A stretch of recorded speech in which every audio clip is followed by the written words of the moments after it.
IELTS is the International English Language Testing System, the world's proven English language test.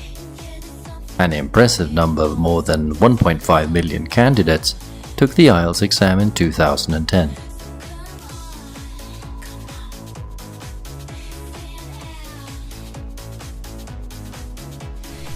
The IELTS provides access to opportunities around the globe for students and young professionals.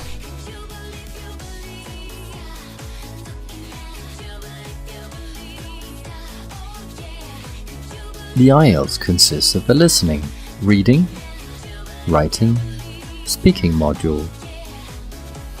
Here you can see that the reading and writing can be taken as academic modules or general training modules. The academic module is for candidates wishing to study at undergraduate or postgraduate levels, and for those seeking professional registration. The general training module is for candidates wishing to migrate to an English-speaking country, and for those wishing to train or study at below degree level.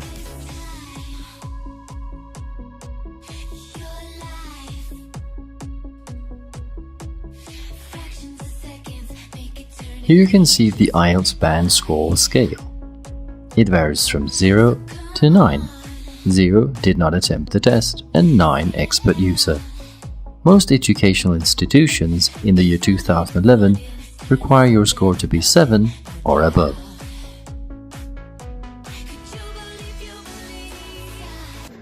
You might be nervous about taking your IELTS speaking test, but with these tips from our IELTS band and plenty of practice, you will be well on your way to building your confidence and getting IELTS score you need.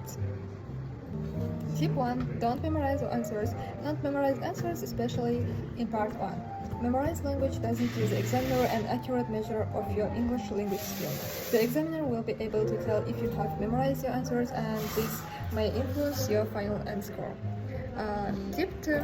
Don't use big and unfamiliar words.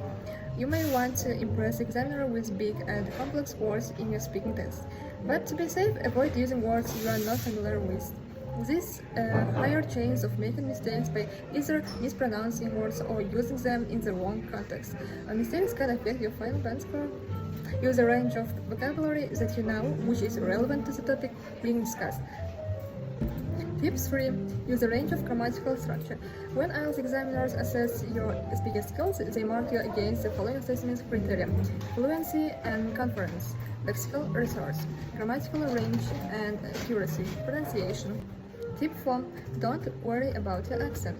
With a face-to-face speaking test, the IELTS examiner understands a wide range of accents, so will be able to understand what you say.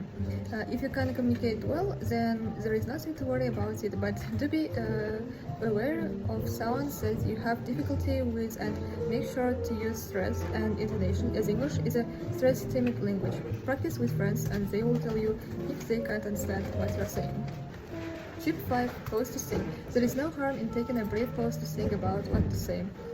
We all do it to process questions. You can use phrases to give you time to think during the speaking test. Phrases such as, "That's an interesting question.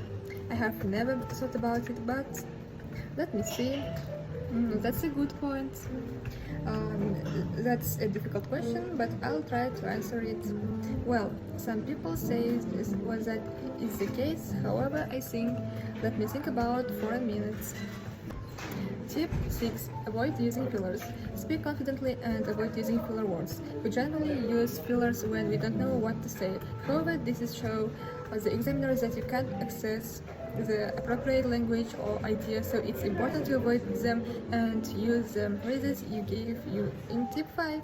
Avoid the following fillers like, you know, well, yeah. And the last tip, practice common IELTS topics. Part 2 of the IELTS speaking test requires you to speak on a given topic for about 2 minutes. Practice common IELTS topics with friends, family, or colleagues to improve and to learn vocabulary associated with each topic.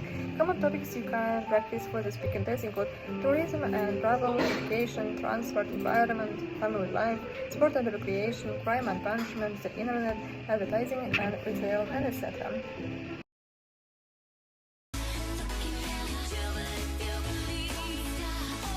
To pass the IELTS, you need to assess your current level of English. You must study English to reach the required level. You should study the IELTS exam in detail.